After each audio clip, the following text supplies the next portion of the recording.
네, 이제 10페이지에 51번 과세 보면은 그 앞에 첫 번째 문제를 좀 볼게요. 원재료 850만 원짜리를 매입을 하고 세금 계산서를 받았다라고 하는데 그 문제 안에 대금은 12월 3일에 지급한 계약금 150으로 대체했다라고 돼 있어요. 오늘이 12월 20일이거든요. 그러면 12월 3일은 그 전날이고 그 전에 있던 날짜고 계약금 150만 원 이렇게 언급을 하고 있어요. 그럼 우리가 물건을 지금 사고 있잖아요. 그럼 물건을 사고 있는데 먼저 줬으면 계정 과목은 선급금이 되는 거죠. 한 문제만 좀 자세히 볼게요. 네, 그러면 이게 나중에 그 비교되는 문제가 있거든요. 그럼 12월 3일 거는 일반전표에 쓸 겁니다. 지금 뭐 나와 있지는 않지만 12월 3일에 계약금을 150을 준 거잖아요. 네. 그러면 분계는 뭐 선급금 150만 원.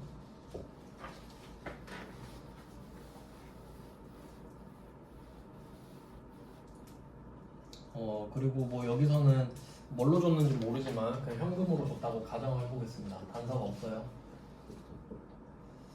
자, 그러면 여기서 이제 생각해봐야 될 거는 일단 첫 번째 포인트는 일반전표에 적는다라는 겁니다. 왜냐면 실제 거래가 이루어진 건 아니고 계약금만 준 거기 때문에. 그리고 또 생각해야 될 거, 지금 현금 150을 줬는데 거래가 끝난 게 아니죠. 시작도 안 했죠. 그러면 내가 150을 맡겨놓고 끝난 거거든요. 그럼 이거 못 받으면 어떻게 해요? 까먹으면 어떻게 서로? 그럼 150 날리는 거죠. 그러니까 누구한테 맡겼는지 거래처를 반드시 써줘야 되죠. 일반전표기 때문에. 일반전표는 거래처를 써야 되는 건 써야 되죠. 메인 매출전표는 위에 적어놓지만 일반전표는 기본적으로 거래처가 없잖아요. 그래서 얘는 주광해 이렇게 썼을 겁니다. 자산이고 자산이고. 그리고 참고로 지금 이 문제가 그 계약금 150이라고 알려주잖아요. 네, 전산세무 1급은 어떻게 나오냐면 그냥 12월 3일에 지급한 계약금으로 대체한다 이렇게 해요. 찾아가지고 쓰라고. 네, 일반전표 12월 3일로 가서 내가 금액 확인해야 돼. 근데 그게 당연하죠. 어렵지도 않아요. 근데 그렇게 생각하셔야 돼 이제는. 자, 그러면 이거는 12월 3일에 끝났고 이제 메인 매출 전표로 오죠. 왜냐하면 오늘 원재료를 받잖아요. 그러니까 그 원재료에 부가세가 붙은 거야. 메인 매출 전표에서 뭐 세금 계산서 받았고 원재료는 불공제 사유일 리가 없으니까 그냥 뭐 12월 20일자로 해서 50일 과세 이렇게 찍는 거죠. 그리고 거래처를 아예 따로 적어버리잖아요. 주광해 이렇게. 그래서 메인 매출 전표 같은 경우는 거래처를 위쪽에 아예 적어놓기 때문에 아래쪽에는 거래처를 따로 적을 필요가 없죠. 그걸 잘 알아두시면 되겠네요. 그래서 뭐 원재료 850,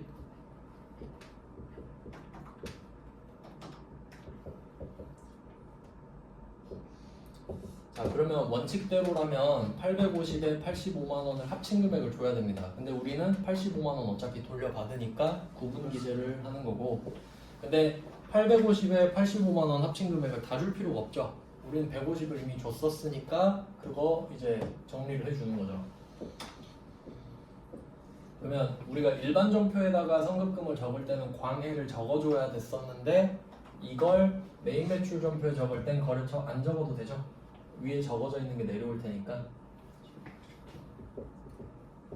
네, 이렇게 해주고 나머지는 뭐 외상으로 했다 하면 원재료를 외상으로 했으니까 외상 매입금.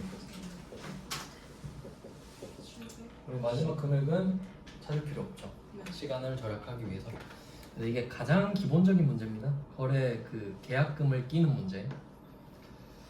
그 다음은 이제 22번 문제를 보시면 22번 여기선 22번 이제 두 번째 문제를 보시면 용산 있죠. 이거는 그것만 표시하면 되죠. 문제 두 번째 줄에 약속어음을 배서하여 지급했다. 약속어음을 배서하여 지급했다. 이걸 그냥 한마디로 줄여서 배서양도라고 적어 놓겠습니다. 지급했으니까 준 거죠. 양도.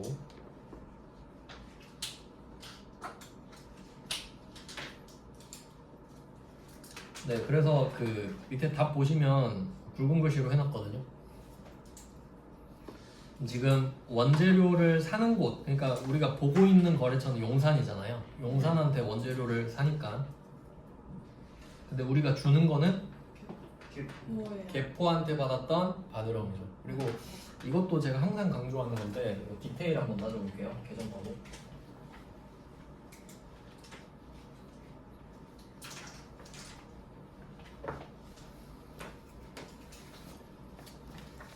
네, 뭐 답은 좀 간단해 보이는데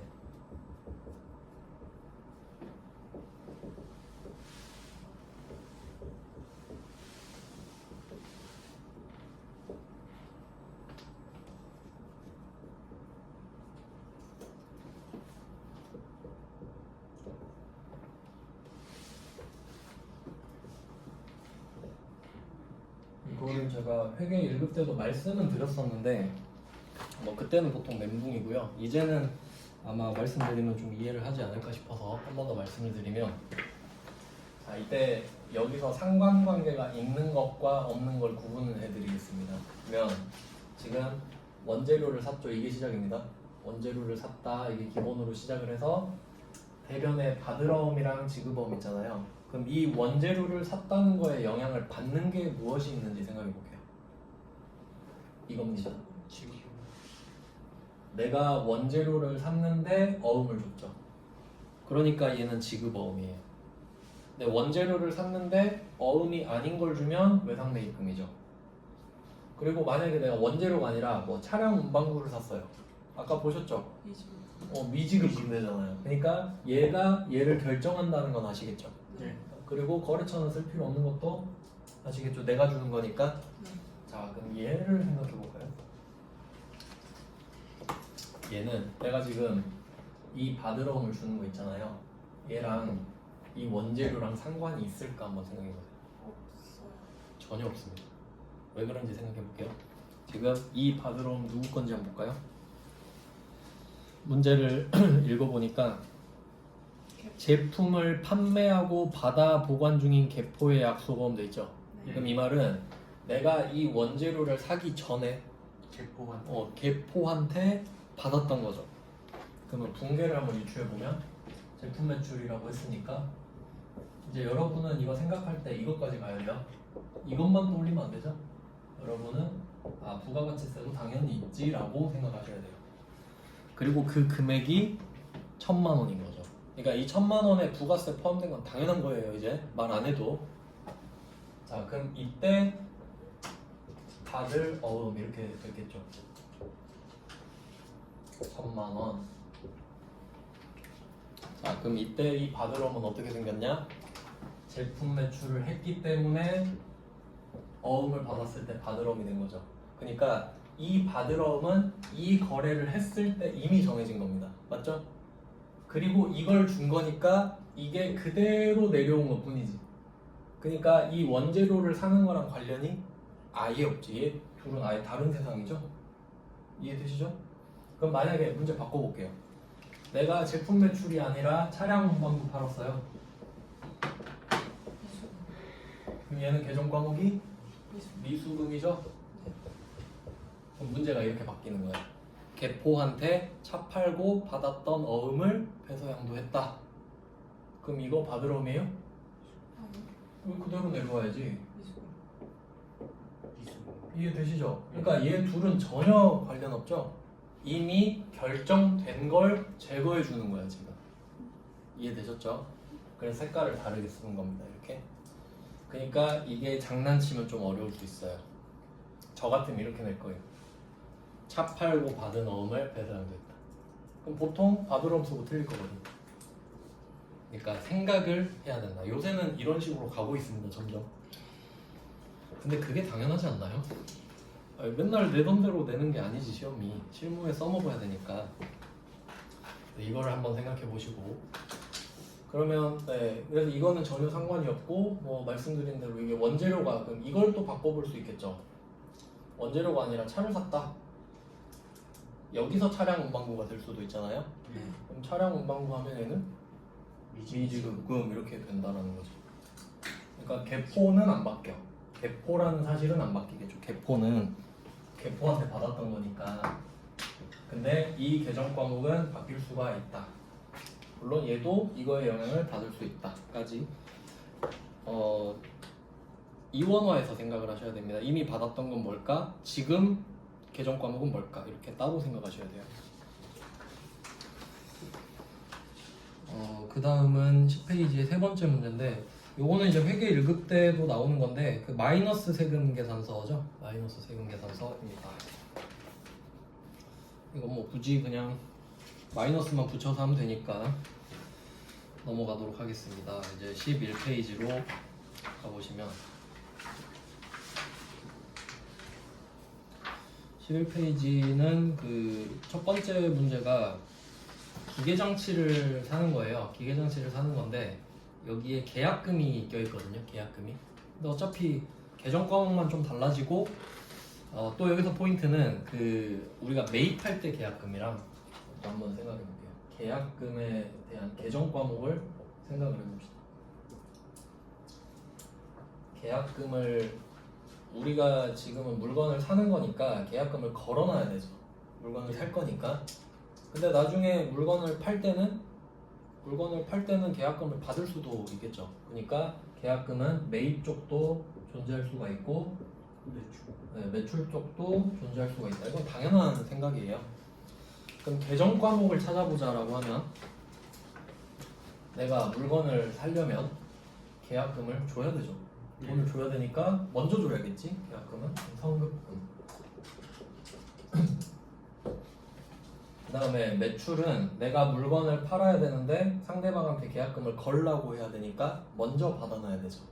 그러니까 이건 당연히 안 헷갈리실 건데 이제는 뭘 말하고 싶은 거냐면 아까 이거 어음 뭐 이런 거 할 때 있잖아요. 그럼 뭘 샀는지에 따라 지급어음, 미지급금 뭐 이렇게 바뀌어 버렸죠. 그러면 그건 영향을 받잖아요. 근데 이 계약금이라는 거는 계정 과목 이렇게 정해져 있죠. 네. 그러면 혹시 내가 이 매입을 하는데 원재료를 매입할 때 계약금을 걸어. 그리고 자동차를 살 때 계약금을 걸어. 그럴 수 있죠. 그럼 계정 과목이 달라지나요? 똑같아요. 그게 포인트죠. 계약금은 뭘 사든지 뭘 팔든지 안 바뀐다. 이걸 확실히 알아두시면 마음이 편해지지. 너라도 그래서 다행이다. 이렇게. 얘네들은 맨날 바뀌잖아요. 그러니까 바뀌는 것과 안 바뀌는 것을 좀 구분을 해놓으면 편하다 이겁니다. 그래서 뭐 계약금은 안 바뀌니까 그래서 11페이지의 첫 번째 문제 보시면 아까는 원재료 샀는데 성급금이었고 지금은 기계 사는데 역시 성급금이죠. 왜냐면 계약금은 성급금이니까 살 때는 안 바뀐다. 그리고 기계장치 때문에 미지급금이 됐다. 이 정도만 그냥 연결해 두시면 되겠고요. 그러니까 영향을 받는 것과 안 받는 것을 좀 구분을 해 두시면 좋겠습니다. 그리고 그 11페이지의 두 번째 문제 보시면 11페이지의 두 번째 문제 보시면은 이것도 기계거든요. 근데 일부러 이 문제를 또 넣었어요. 기계를 사고 어음을 발행해 줬죠. 그럼 이제 어음 발행해 줬다고 지급어음 쓰고 그러면 안 되죠? 기계를 사고 어음 주면 미지급금이죠. 그러니까 이 11페이지의 첫 번째 문제랑 두 번째 문제 비교하시면 되죠. 기계를 샀어, 둘 다. 근데 첫 번째 문제는 그냥 외상, 두 번째 문제는 어음. 근데 엄밀히 따지면요, 어음을 준 것도 외상 아닌가요? 맞아요. 그러니까 둘 답이 똑같지. 근데 원재료 상품은 구분하는 거지, 그냥 굳이. 근데 어차피 어음도 외상이란 걸 기억하시면 됩니다. 그래서 이거 특히 조심하셔야 됩니다. 이게 11페이지 두 번째 문제는 굉장히 많이 틀릴걸요.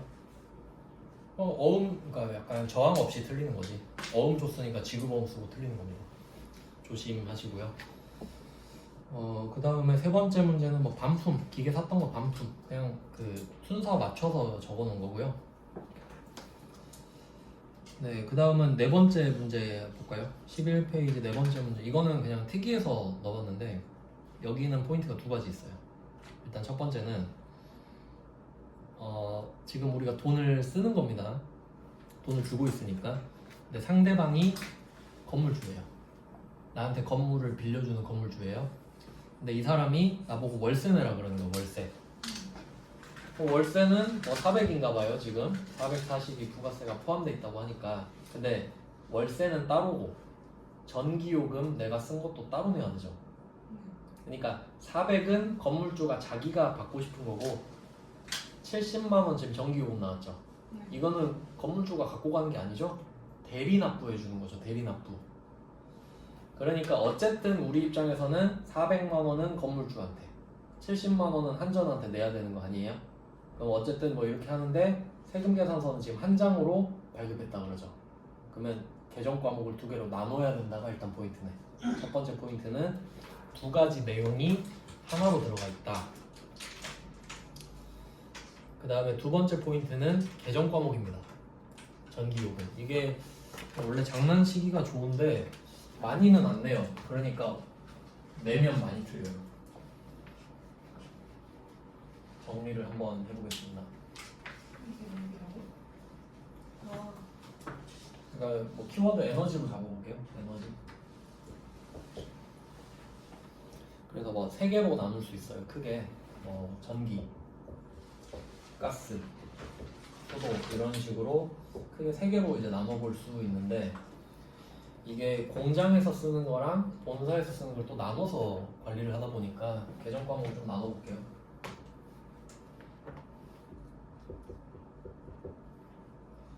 공장 뭐 800, 500 이렇게 하셔도 돼요. 500, 800 하셔도 되고 공장 본사 이 정도로 할게요. 돈을 어디서 썼느냐 이렇게 했을 때 계정 과목을 생각해보면 일단 전기 쪽은 이름이 따로 있어요. 뭐 전력비인가? 전력비 밑에 답에도 나와 있거든요. 전력비라고 있어요.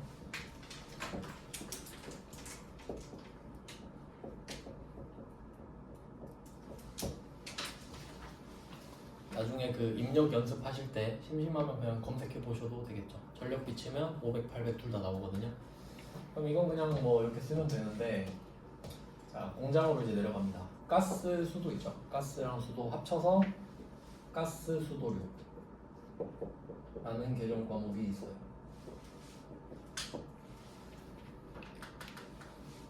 합쳐서 씁니다. 그러니까 이렇게 두 개로 나눠져 있는 거지. 공장은 전기면 전력비, 가스면 가스 수도료, 수도요도 가스 수도료 그냥 합쳐서 써버리는 계정 과목이거든요.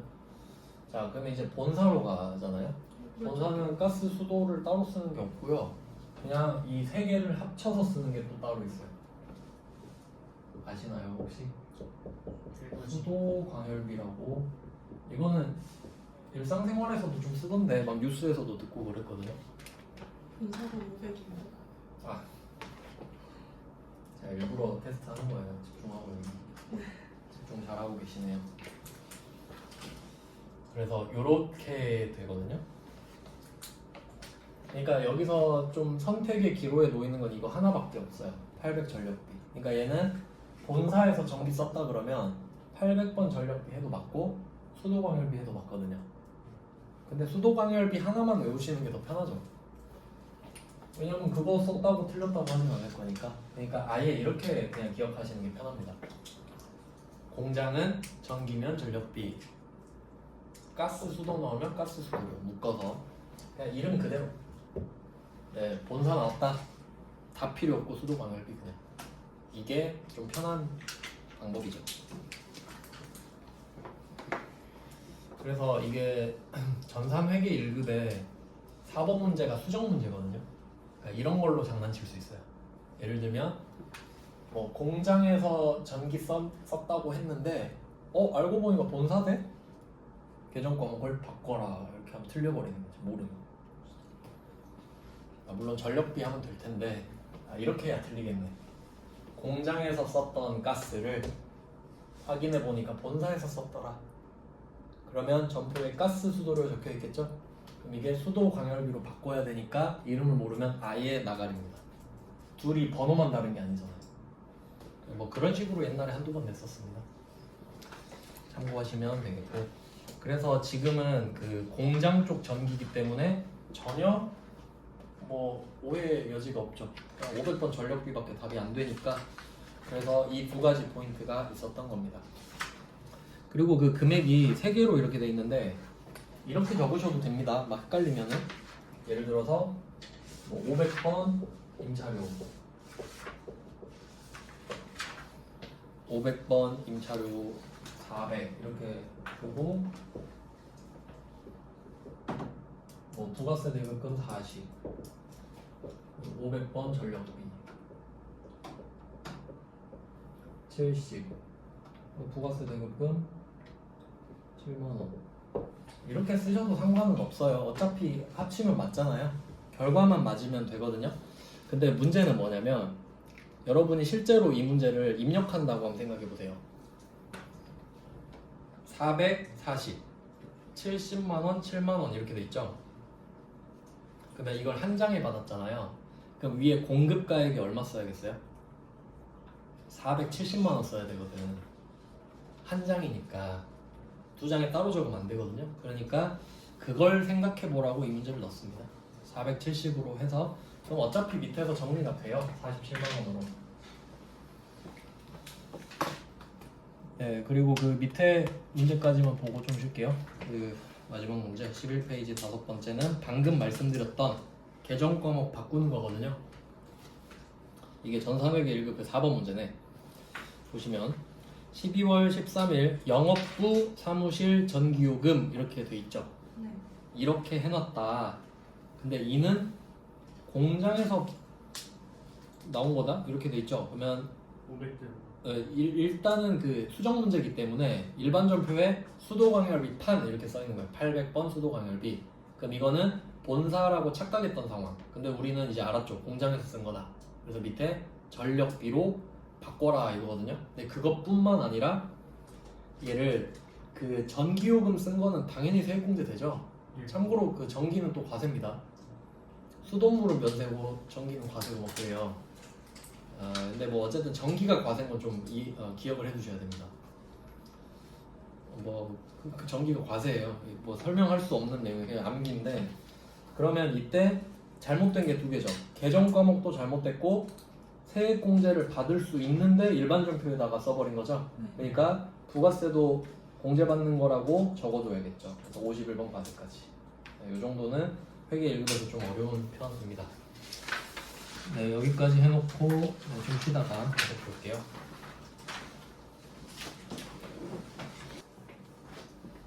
드디어 마지막 시간입니다.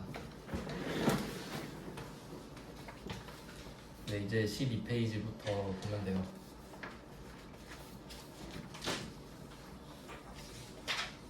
네, 12페이지의 첫 번째 문제부터 보겠습니다. 전산회계 1급이라고 되어 있는데, 그러니까 뭐 회계 1급 요새 합격률 보니까 한 40% 되고 저번에는 한 47% 정도 나왔더라고요. 그러니까 그 시험 문제가 전반적으로는 쉬운데 이런 짱돌 문제를 하나씩 그냥 넣어요.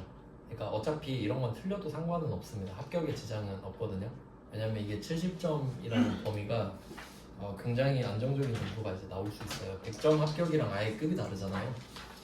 그래서 회계 1급도 이런 문제를 하나씩 넣더라고요. 그러니까 좀 이렇게 좀 공부용으로 넣어주는 것 같아요. 좀 바람직한 것 같습니다. 한번 보면은 12페이지의 첫 번째 문제는 본사 사무실로 사용하기 위해서 상가를 취득하고 대금은 다음과 같이 지급을 했습니다. 아까 좀 간단하게 설명드렸던 게 나오는 것 같은데요.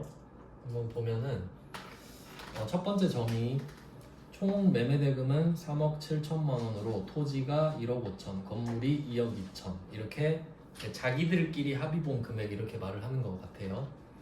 그다음에 두 번째 점 보시면 총 매매 대금 중 계약금 3,700만 원은 계약일은 7월 25일에 미리 지급을 했고 잔금은 이제 8월 25일 오늘을 줬다고 합니다. 그리고 세 번째 점 건물분에 대해서 세금 계산서를 잔금 지급일에 수취를 했으며 토지분에 대해서는 별도의 계산서를 발급받지 않았다. 뭐 어차피 부가세가 없으니까 그런 것 같은데 그러면 이걸 가지고 뭐 하나의 전표로 처리해라 이렇게 돼 있잖아요. 그러니까 힌트가 이건 것 같습니다. 토지에 대해서는 계산서를 안 받았다 이 말이 계산서를 토지에 대해서 따로 받잖아요. 그러면 토지 산 거를 53번 매입 면세로 찍어야 되잖아요. 그렇기 때문에 그걸 하지 말고, 그리고 문제에 써있죠. 하나의 전표로 입력해라. 그러니까 이게 약간 빌드업을 하는 거죠. 토지의 계산서 안 받았다, 그리고 하나로 해라. 이걸 보면은 이 첫 번째 점에 토지가 1억 5천이고 건물이 2억 2천인데 잘 보시면 부가세 포함이죠. 네, 이것만 그냥 잘 보면 되는 거였어요. 이거 보고 그냥 그대로 옮겨볼까요?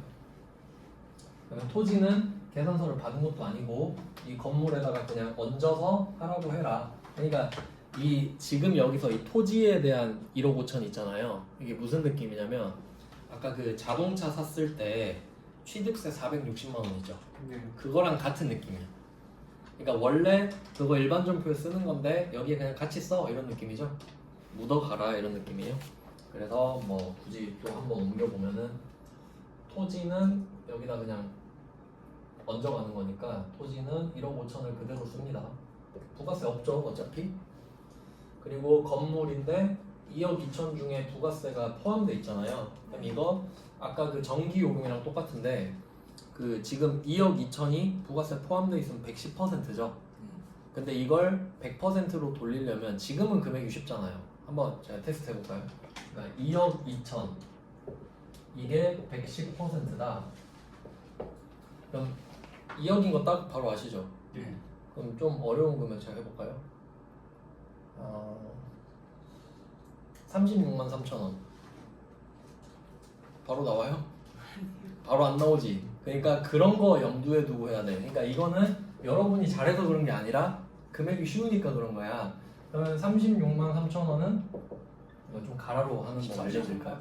33만 원인데 방법 알려드릴까요? 저는 어떤 방법 쓰냐면 물론 계산기를 쓰는 게 제일 중요한데 좀 그 계산기 없거나 좀 그럴 때 있잖아요.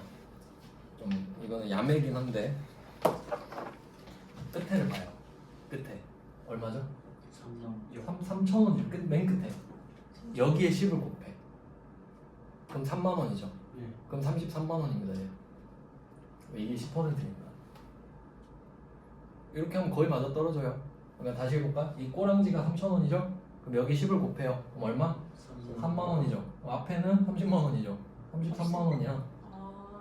그럼 얘가 10%니까 3만 3천 원이겠지. 그러니까 이 3천 원이 여기서 나온 거 아니에요. 그러니까 나는 이걸 거꾸로 해서 구한다고. 그냥 계산기 쓰세요. 계산기 또 나누기 1.1 하세요. 1.1로 나눠. 1.1로 나누면 100%가 되잖아. 나누기 1.1. 그러니까 저는 이런 방법을 막 많이 생각해요. 편하게 하려고. 막 방법 만들고 공식 세우고 그래야 남보다 빨리 할 수 있으니까. 근데 1.1 나누는 게 제일 빨라요. 네, 그렇게 해서 1.1로 나눠 보니까 2억이 나왔더라 이거죠? 그래서 건물은 2억이에요. 왜냐면 우리 세액공제 받을 수 있잖아요. 그래서 2천만 원은 부가세 대급금으로 빼라. 근데 이거 보면 그래도 참 인간적이지 않나요? 왜냐면 저는 아까 알려드릴 때 금액 다르게 해버렸죠. 예. 그러니까 지금 이 총액이 3억 7천이다 이렇게 되게 착하게 줬잖아요. 근데 저는 이렇게 낼 거예요. 이걸 3억 5천에 놨다. 그럼 이거 거의 못 풉니다. 근데 그렇게 내면 이제 안 되니까 시험이 이루어지지 않으니까 이 정도는 하실 수 있죠.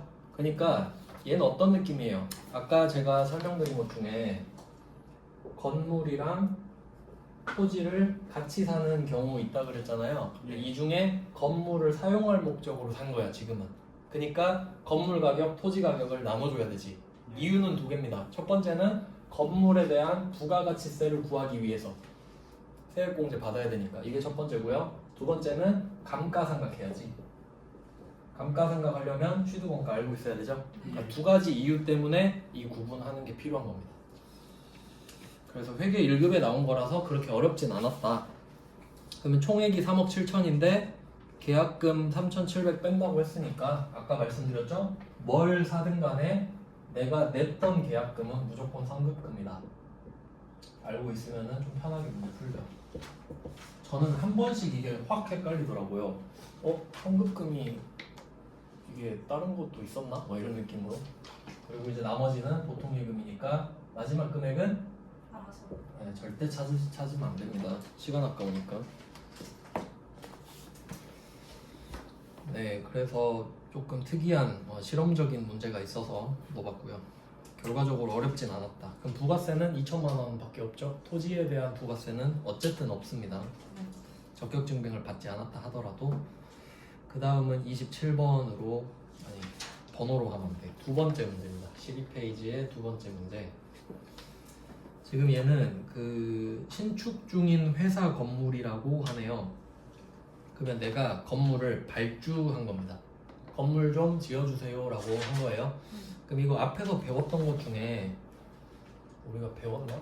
그 제가 알려드렸던가요? 회계에서 알려줬어요. 그 장기 할부랑 중간 지급 조건부 중간 지급 조건 여기서 안 했나? 했죠? 했어요. 했대요. 네. 네, 그건데 한번 생각해 볼게요. 장기 할부 거래랑 언제 했지? 매출에서? 매출에서 했어요. 매출에서 했구나. 장기 할부 거래랑 기억이 잘 안 나요. 중간 지급 또는 완성도 기준, 중간 또는 완성도 기준 같은 거예요, 둘 다. 똑같진 않은데 방식이 비슷해요. 그러니까 중간 지급 조건부나 완성도 기준 지급 조건부 이거를 했단 말이죠. 그 제가 그림 그려서 보여드렸었는데 다시 자세히 할 수는 없고 그림 어떻게 했었냐면 장기 할부 거래는 일단 1년 이상, 2회 이상. 이거 맞아? 점. 그래서 점으로 그리면 맨 앞에 검은 색깔 점 그리고 흰색 점, 흰색인데 왜 까매? 흰색 점 이렇게 알려드렸단 말이죠. 이유는 맨 처음에 물건을 일단 주고 그리고 할부니까 2회 이상 쪼개받아야 할부죠? 네. 근데 그리고 기간이 1년 이상이니까 장기지. 네. 장기 1년 이상이니까 장기, 2회 이상이니까 할부. 근데 할부 거래는 물건을 먼저 줘놓고 공급하고 돈 받고니까.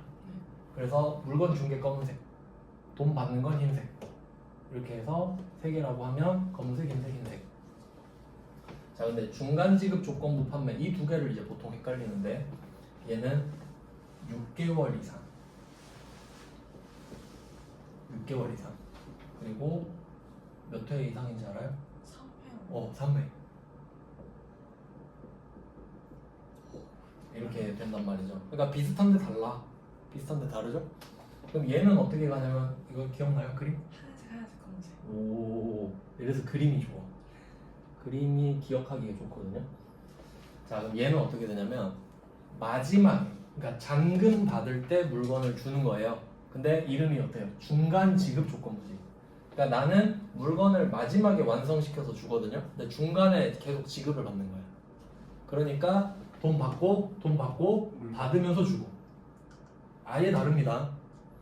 근데 얘 둘을 왜 묶어서 했더라? 공급 시기가 대가의 각 부분을 받기로 한 때로 똑같기 때문이에요. 지금 부가가치세 하는 거예요. 부가가치세. 대가의 각 부분을 받기로 한 때. 이걸 매출에서 했었죠. 왜냐면 이게 장기 할부 거래니까 아니 죄송해요. 판매로 해야 되죠. 판매로. 얘는 판매 잘 써놓고. 그러니까 판매니까 매출에서 배웠단 말이죠. 근데 이렇게 파는 애한테 물건을 살 수도 있잖아. 그러니까 이걸 정확히 알아놔야 우리가 반대편에 섰을 때도 알 수 있는 거죠. 왜냐면 이건 안 바뀔 거 아닙니까? 대가의 각 부분을 받기로 한 때. 이게 차이가 나는 이유까지 한번 생각해 볼까요? 그러니까 지금 이게 원래 장기 할부로 시작을 했었어요. 그러면 단기 할부는 2회 이상은 똑같아야겠죠. 할부니까. 네, 1년 미만일 거 아니야. 미만. 맞죠? 한 11개월 뭐 이런 거. 그러면 비교. 단기 할부는 단기 할부라고 안 하죠. 그냥 할부 거래입니다. 할부 판매. 이거 공급 시기 기억나요? 1년이 안 돼. 인도일. 그치죠? 인도일. 그러니까 주면서 분계 찍잖아요. 네. 주면서 자 부가세 이제 내버리는 거죠. 근데 이게 1년이 넘으면 상식적으로 생각해봐요. 그러니까 1년이 안 되면 국세청 입장에서 야 그냥 부가세 내 이거예요. 그냥 인도일 기준으로 부가세 내라 이거예요. 근데 만약에 내가 물건 파는데 5년 동안 팔아요. 할부가 5년이야. 1년에 한 번씩 받아요. 그럼 5년치 부가세를 지금 내라 그러면 깡패죠. 네. 양아치잖아. 5년 뒤 거까지 걷어서 내라고 하면. 그러니까 1년이 넘어가 버리면 내가 돈을 1년에 한 번씩 5번 받잖아요. 그럼 그때 내라고. 그게 대가의 각 부분을 받기로 한대잖아요. 이걸 회수기일 도래 기준 이렇게 말을 하는데 그게 그거죠. 어차피 어렵죠. 예. 네, 그러니까 결론은 두 개가 다르다. 이거예요. 이거 장난 잘 칩니다. 그럼 이거 갑자기 왜 말하냐? 해야 될 것 같아서. 12페이지 두 번째 문제 보시면 신축 중인 회사 건물에 대한 공사비로 뭐 5,500 부가세 포함 이렇게 말을 했잖아요. 그럼 5월 30일에 완공 예정이다 이렇게 돼 있죠. 이거는 정말 아주 소프트한 버전입니다. 그러니까 이게 아무 설명이 없잖아요. 뭐 그냥 오늘은 6월 16일이고 완공은 내년일 것 같아. 그래서 지금 우리가 알 수 있는 거는 건설 중인 자산이라는 개정 과목밖에 알 수가 없어요.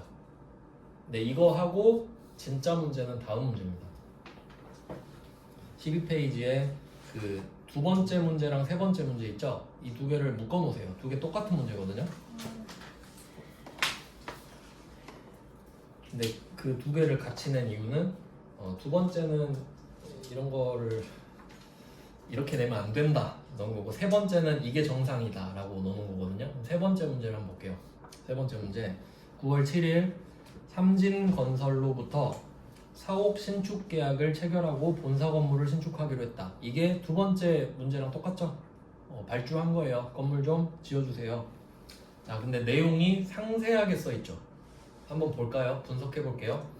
박스 안에 첫 번째 줄에 총 도급 금액 4억 8천, 부가세 4,800 별도. 총 금액을 확인했어요. 지급 방식 볼게요. 계약금, 중도금, 잔금, 3회죠. 3회다. 3회. 그럼 건물을 어떻게 지어줄지 생각해 보세요. 건물을 계약금 줄 때 건물 지어줘요? 아니요. 마지막에 주잖아. 마지막에. 언제 건물 지어주는지 볼까요? 잔금. 세 번째 잔금 보시면 공사 완공일 써 있죠. 네. 예. 이때 나한테 건물 주는 거 아닙니까? 그럼 이게 그림으로 치면 어떻게 돼요? 우리는 돈을 주고 마지막에 돈 주면서 건물 받죠. 예. 이거잖아. 3회 이상. 그리고 기간 보세요. 첫 번째 계약금이 2021년 9월 7일이죠. 그 다음에 마지막 잔금이 2022년 7월 31일, 6개월 넘죠. 네. 그러니까 두 개 비교해서 6개월 이상. 그리고 3회 딱 나왔잖아요. 3회 이상 6개월 이상 나왔죠? 그리고 그림도 그려놔. 흰색, 검은색. 잔금이 검은색이죠. 이렇게 위에서 아래로 그려놓으면 되겠네. 계약금 흰색, 중도금 흰색, 잔금 검은색 이런 느낌으로. 자, 그럼 분석했죠. 이거 중간지급 조건부 거래구나. 근데 문제는 뭐냐면 이거 착각하면 안 돼요. 지금 이게 중간지급 조건부 판매인 건 확인하셨죠? 네. 근데 내가 쟤가 나한테 판매하는 거잖아요. 네. 그러면 쟤가 팔 때 대가의 각 부분을 받기로 한다면 사는 나도 이거겠지. 그쵸? 난 주기만 하는 거니까. 근데 기준이 똑같아지는 겁니다. 그래서 그러면 이 문제 어떻게 푸냐면 세 번째 문제인데 9월 7일 적혀 있죠. 9월 7일. 예. 그러면 이 세 개 분계를 다 해요? 아니요. 아니. 9월 7일 첫 번째죠. 계약금. 이것만. 왜? 대가의 각 부분을 받기로 한 때 9월 7일 오늘 것만 하는 거예요. 다 하는 게 아니에요. 그러니까 우리는 어떤 거래에 익숙해져 있냐면 할부 거래에 익숙해져 있지. 그러니까 돈은 다음에 받아요 라고 해도 총액을 다 썼죠 항상. 예. 그러니까 이제 틀리기 좋은 거예요. 근데 보시면 두 번째, 세 번째 문제가 똑같은데 난도 차이가 꽤 많이 나죠. 근데 둘 다 세무 2급이에요. 맞죠? 네, 아무래도 전 회차보다는 최근 회차가 신빙성이 있지 않습니까? 그러니까 세 번째 문제로 대비를 하셔야 된다. 그러니까 두 번째 문제는 쓰레기예요. 두 번째 문제는 X표 쳐주세요. 그냥 연결하되. 왜냐면 우리는 세 번째 문제를 풀어야지. 이해되셨죠? 예. 그래서 답 보시면 건설 중인 자산인 건 당연하죠. 예. 왜냐면 내가 계약금을 줄 때 건물이 완성돼 있진 않잖아요. 그러니까 건설 중인 자산 찍어 놓고 그 금액은 4,800만 원만 적는 거지. 9월 7일이니까. 그럼 문제를 한번 바꿔볼게요. 만약에 오늘이 9월 7일이 아니라 2022년 2월 7일인 거야. 그러면 답 어떻게 바뀔지 아시겠죠? 건설 중인 자산인 건 똑같아. 네. 금액이 288 000 부가세 대급금만 이렇게 바뀌겠죠? 네. 뒤에 보통예금 줄 거고요. 그리고 사실 잔금 줄 때가 제일 어려운데. 잔금 줄 때 진짜 공개. 생활 건물로 바꾸고. 네, 그거 한번 해볼까요? 한번 해볼게요. 그러니까 지금 답은 쉽잖아요, 솔직히. 네. 세무 1급 수준은 이제 잔금이 나와요. 근데 한번 궁금하지 않나요? 네, 감사합니다. 이렇게 관심 써주지. 궁금합니다. 네, 한번 해봐야죠. 시험에 나오진 않아도 마무리를 지을 줄 알아야지. 그러니까 원래 그 건설 회계는 따로 뽑아요. 좀 더 어렵거든요. 왜냐면 이게 기본이니까. 근데 사실 배우고 나면 아무것도 아니잖아요. 네. 네, 근데 뭐 굳이 건설 회계를 따로. 그럼 한번 보시면은 마지막 이걸 해봅시다. 2022년 7월 31일의 붕괴는 어떨까? 그럼 일단 어떻게 할 거냐?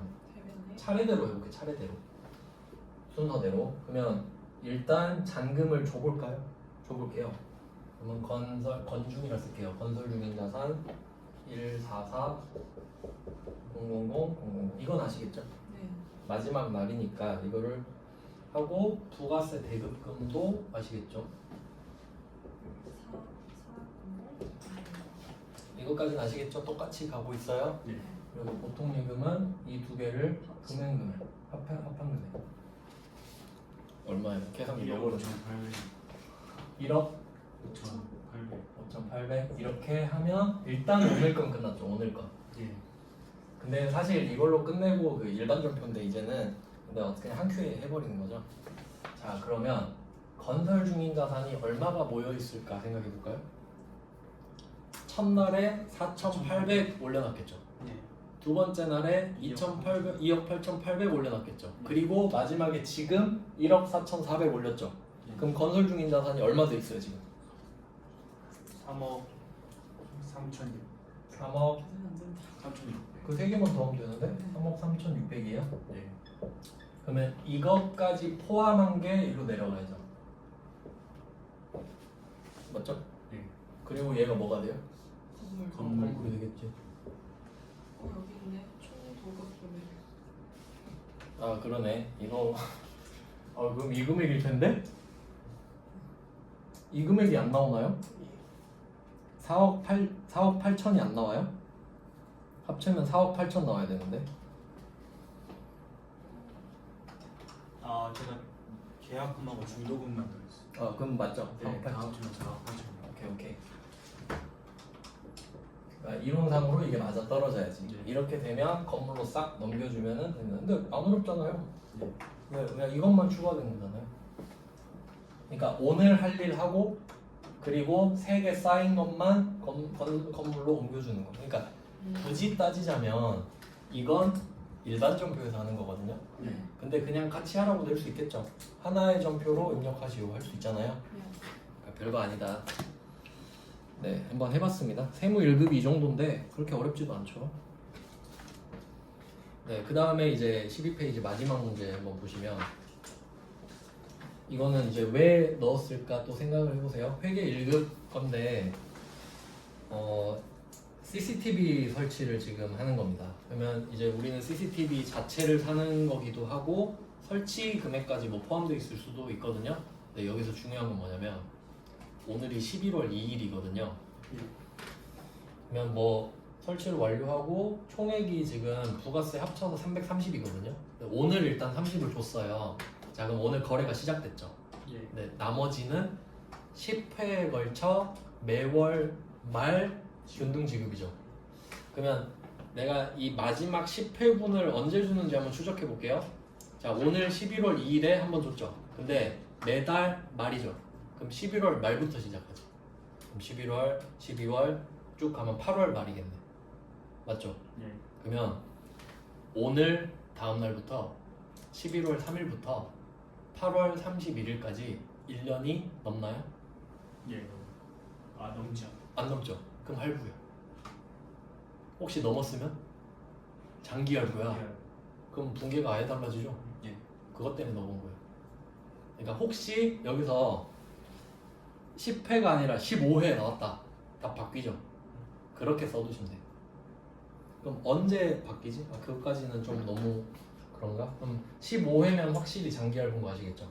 그러면 그렇게 하면 장기 할부로 바뀌어요. 그러면 장기 할부라고 만약에 가정하면 답이 어떻게 될지 한번 볼까요?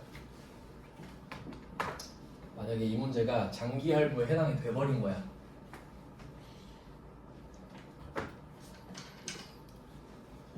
답이 15예요. 아니요. 공급식이 뭐였죠? 보여요? 지웠는데. 대가의 각 부분을 받기로 한때. 그러니까 그러면 봐봐요. 1년이 넘은데 그 기준이 15. 한번 들어봐. 내 얘기 한번 들어봐요. 네. 그러면 대가의 각 부분을 받기로 한 게 언제예요? 언제 받기로 했어? 매달 말일이죠. 근데 오늘은 매달 말일인가? 아니죠. 아니요. 12월 2일이죠. 네. 그럼 오늘 준 것만 분개해야지. 아, 그럼 어떻게 될지 한번 볼까요?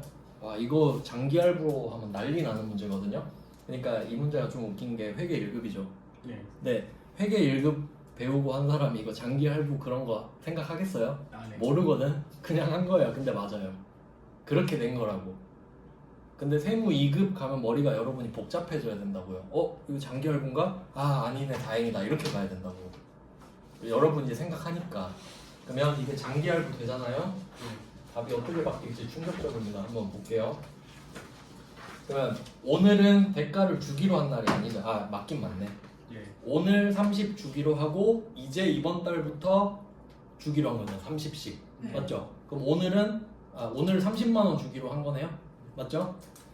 그러면 현금 30을 써요. 뭐야? 현금 맞아요. 현금 30을 준 겁니다. 그럼 차변이 뭔지 시설 장치. 이건 좀 부가세를 따로 나눠 버려가지고 이거 그냥 부가세 대입금인데?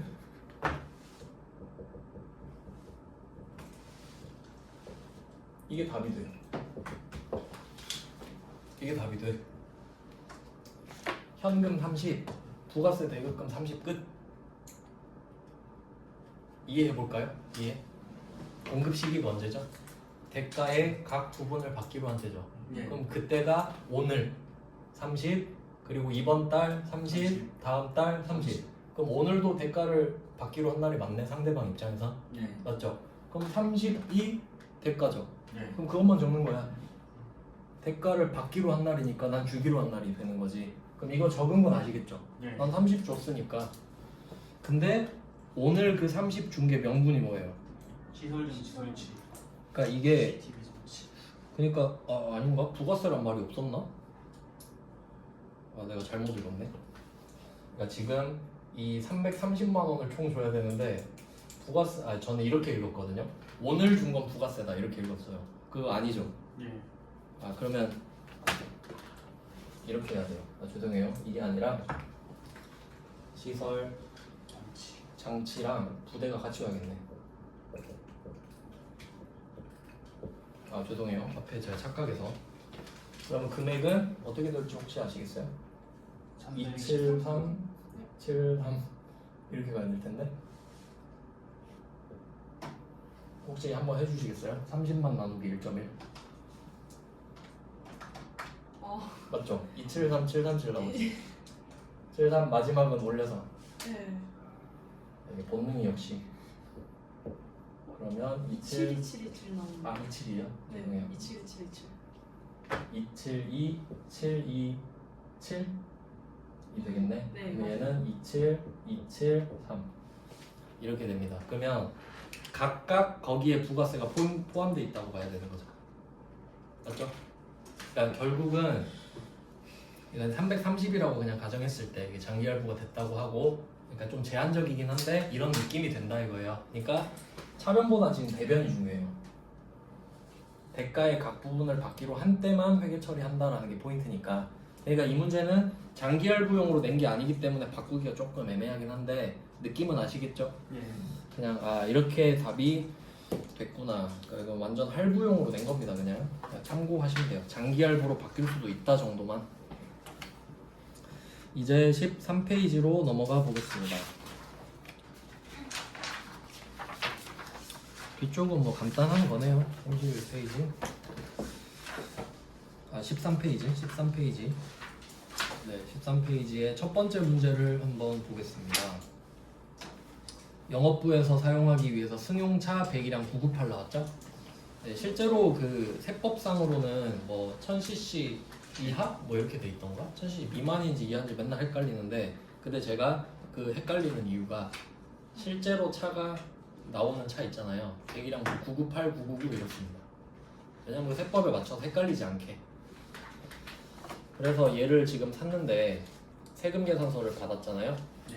그럼 이거 세액공제 되죠? 예. 얘는 개별 소비세 과세 대상 차가 아니니까요. 네. 근데 여기에 취득세랑 재비용이 들었다. 그럼 이거는 세액공제는 받되, 그럼 이게 1350이랑 135만 원으로 나눠지죠. 예. 근데 그 1350만 원에 4만 원, 5만 원을 더해서 1359만 원이 된다. 그러니까 아까 그 자동차랑 비슷한데 아까는 세액공제가 안 됐고 지금은 세액공제가 되죠. 그 정도 차이라고 보시면 되고요.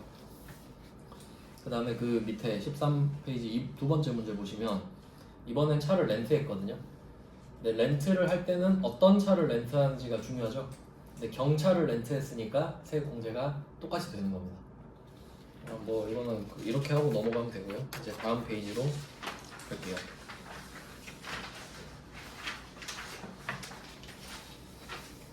자, 이제 14페이지인데요. 첫 번째 문제가 세무 1급인데 이거는 꼭 추천해드리고 싶었어요. 이게 차 살 때 원래 그 공채를 사야 돼요. 그러니까 예를 들어 여러분이 지금 광주광역 시민인데 차를 사잖아요. 그러면 그 광주한테 돈 빌려줘야 돼요. 그러니까 뭐 법이 그런데. 근데 이거 그 일반전표 문제에서 보신 적 있으시죠? 근데 이게 이런 식으로 차 살 때 같이 나와야 정상이긴 하거든요. 물론 그 원래는 따로긴 하지만. 그래서 오랜만에 이제 나왔으니까 한번 해볼게요. 그러니까 원래는 거래가 두 개죠. 차 사는 거 따로 하고 그 차에 대한 공채 사는 거 따로 이렇게 돼 있습니다. 근데 또 뭘 샀는지가 중요한데 여기서는 트럭 샀잖아요. 트럭 사면 세액공제 되는 거는 이제 기본적으로 아시죠? 예. 그럼 두 개를 이제 나눠서 해봅시다. 일단 트럭을 샀다. 차량 운반부. 그리고 뭐 트럭은 세액공제가 되니까 부가세 대급금 300. 일단 차에 대한 회계 처리는 끝냈습니다. 이지급금. 네, 여기까지 나오면 간단한데요. 근데 갑자기 여기다가 공채를 밀어넣은 거죠. 그러면 이때 의무적으로 지금 채권을 사야 됩니다. 그러면 첫 번째로 확인하셔야 될 거는 내가 이 채권을 어떻게 할 건지예요. 근데 이 문제에서는 이제 세 번째 줄에 매도 가능 증권 투자 자산으로 해라 돼 있죠. 그러면 뭐 계정 과목을 정해줬으니까 매도 가능 증권, 그리고 여러분 디테일을 놓치면 안 되죠. 매도 가능 증권 치면 두 개 나오는 거 아시죠? 숫자 작은 거, 숫자 큰 거. 숫자 작은 거는 유동, 숫자 큰 거는 비유동. 근데 여기서 투자 자산에 뭐라고 써 있어요? 매도 가능 증권 투자 자산이죠. 네. 비유동 자산이잖아. 예. 그러니까 큰 거. 그러니까 여기서 178번이라 써 있는데 그럼 이걸 내가 번호를 외우란 거냐? 그게 아니고 그냥 큰 거다. 그러면 여러분은 이제 세무 2급이니까 이것까지 아셔야 돼요. 저라면 이렇게 낼 것 같은데 매도 가능 증권인데 당좌 자산 이렇게 낼 거예요. 가능하죠? 예. 네. 그럼 숫자 작은 거 쓰라는 소리잖아. 그럼 다 틀립니다, 진짜로. 그래서 매도 가능 증권은 당좌 자산이랑 투자 자산 가능하다. 알고 계시죠? 매도 가능 만기 보유 증권도 마찬가지입니다. 만기 보유 증권도 만기가 1년 이내일 수도 있잖아. 예. 그리고 이제 내후년 이후면 투자로 바뀌는 거고. 그러면 이제 문제 한번 내볼까요? 그럼 여러분 단기 매매 증권 아시죠? 예. 네. 그럼 단기매매증권은 어떤가요? 유동 비유동 다 되나요? 아니요. 아니요. 유동. 유동만 돼. 단기매매증권은 의도 자체가 단타기 때문에 내가 의도치 않게 장기로 갖고 있더라도 항상 당좌자산입니다. 네, 그냥 그거 유가증권에서 원래 하는데 회계 1급 강의를 한번 들어보세요. 생각 안 나면. 그래서 결론은 큰 거다. 이유는 투자자산. 당좌자산은 짧은 걸 골라주세요. 자, 그러면 재정 과목은 알았어. 그러니까 여기서 투자자산을 그냥 넘기시면 안 되는 겁니다. 자, 그러면 금액이 액면 금액은 100만 원인데 공정가치는 80이죠. 이 말은 내가 이 채권을 시장에서 사면 80이에요. 그러니까 난 이걸 80만 원짜리를 얻은 거야. 근데 이 광주광역시 양아치가 나보고 100만 원 내래. 이유는 여기 100만 원 써 있으니까 100만 원 내래요. 이거 이자도 없거든요. 진짜 야갔어요. 그러면 우리는 어쩔 수 없이 100만 원 줘야 되죠. 내라고 하니까. 안 그러면 차 못 사잖아요. 네. 울며 겨자 먹기로 100만 원 냈어. 픽션이죠? 진짜로 저러는 건 아니죠? 진짜예요. 진짜로 이래요? 네, 진짜로 그래요. 저도 차 살 때 한 얼마 손해봤지? 한 7, 8만 원 손해봤어요. 그래서 바로 팔았거든요. 저는 딜러한테. 실제로 여러분 이거 하셔야 돼요. 없는 거를 가르쳐 주진 않지. 그러면 우린 20만 원 뻥났죠 지금. 나 그냥 바로 팔아버릴 거다라고 치면 그러면 이때 이 20만 원을 왜 손해 본 거죠 우리가? 차량 그거? 이거 사고 싶어서 그런 거 아니에요? 그러면 이 20만 원은 얘 때문이구나. 그러니까 이 차량 운반구에 취득 부대 비용으로 들어가죠. 그러니까 차량 운반구지. 그러니까 분계를 2개를 하면 이렇게 되고, 근데 이걸 의도적으로 합쳐라 이 말이잖아요. 그러니까 답이 차량 운반구 보면 3020 써 있죠. 네. 네, 그래서 이렇게 된 거예요. 너무 어려운데? 아니요. 이거 우리 각각 풀 수 있잖아요. 가깝은 우리 회계 1급 때 각각 풀었어요. 이 문제 기억나죠? 네. 근데 그냥 합쳐놓은 거야. 그 헷갈리면 따로따로 해서 합쳐서 적으면 되지. 여러분 세무 2급은 시간 절대 안 부족합니다. 진짜로 90분이 정말 길더라고요. 저는 진짜 길어요. 90분이 짧지 않은 시간입니다. 그러니까 이런 것도 차분하게 풀어볼 수 있다는 거예요. 네. 그래서 그냥 종합 문제. 근데 세무 1급이잖아요 이거. 그러니까 여러분은 이거 따로따로 푸실 수 있어요. 이걸 대비합시다. 이거 시험에 나온다 생각합시다. 이거 풀 수 있어야 돼요. 네. 그래서 응용 문제. 이게 숫자 작은 걸로도 바뀔 수 있고 만기보유증권으로 바뀔 수 있고 만기보유증권 숫자 2개 나올 수 있고 단기매매증권 가능하고. 그러니까 5개의 답이 될 수 있네.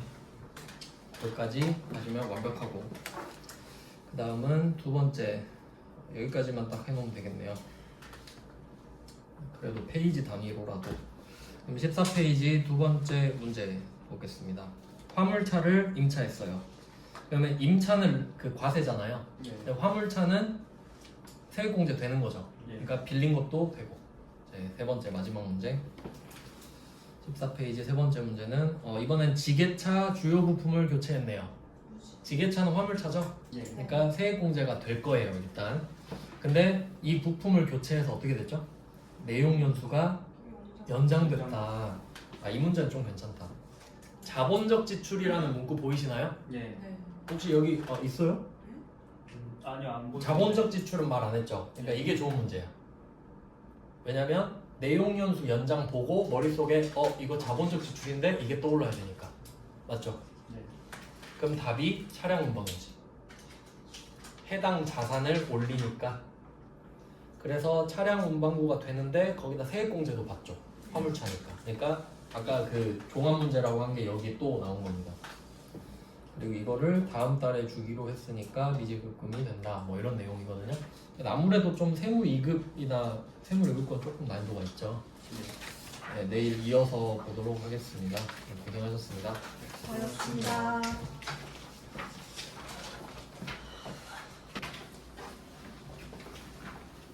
네, 어제 이어서 과세 51번 과세를 마무리 지을게요. 15페이지 보시면 됩니다. 번호는 다 바꿔놨어요. 15페이지에 18번부터 보면 돼요.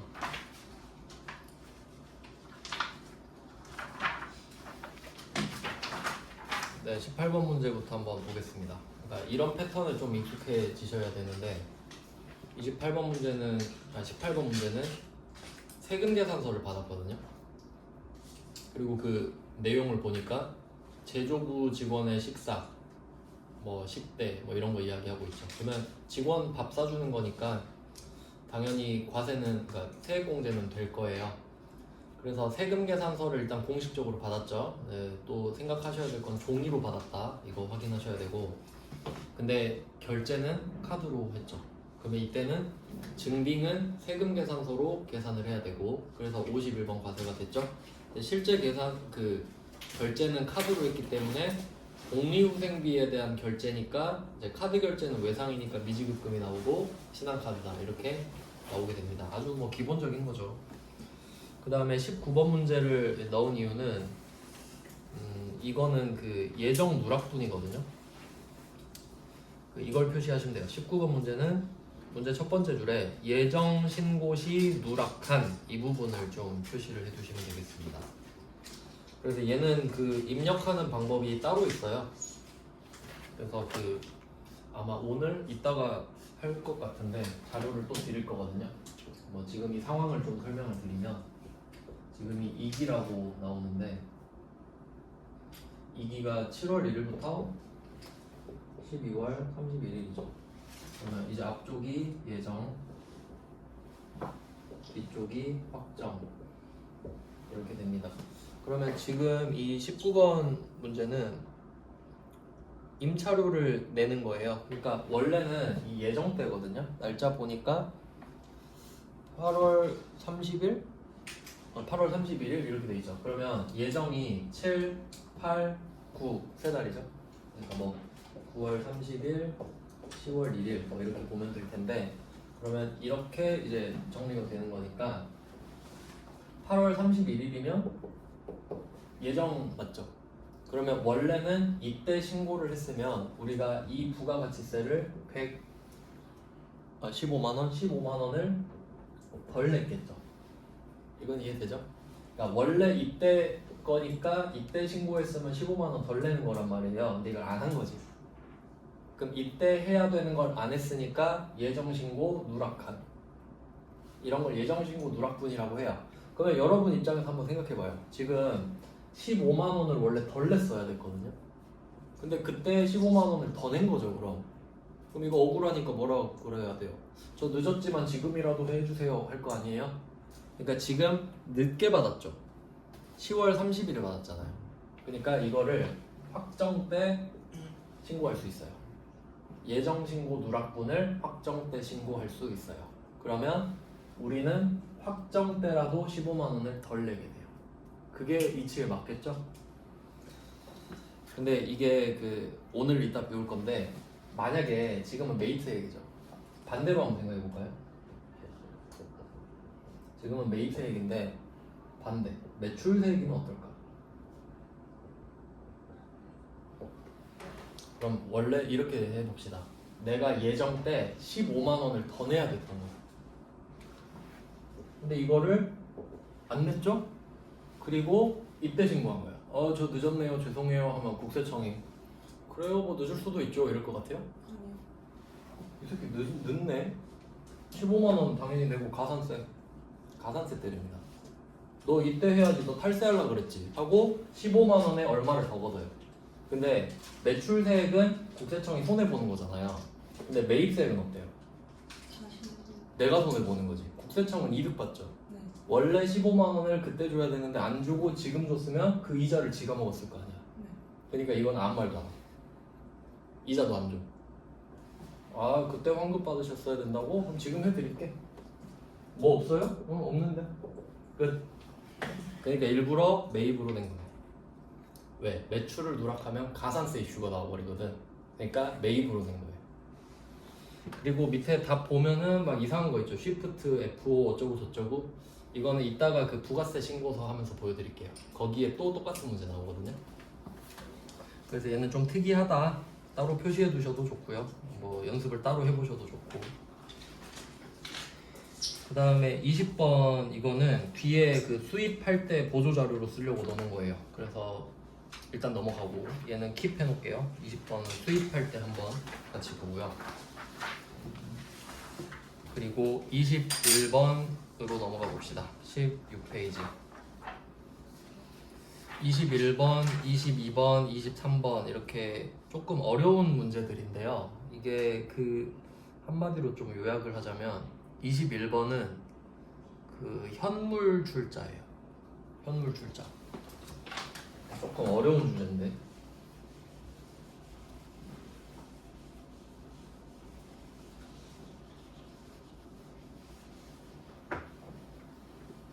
그래도 좀 어렵지만 하긴 해야 된다고 생각을 해서 네, 알려드릴 거예요. 전 이런 게 재밌거든요. 그 내용이 그 주식 발행 같은 경우는 회계 1급도 나와요.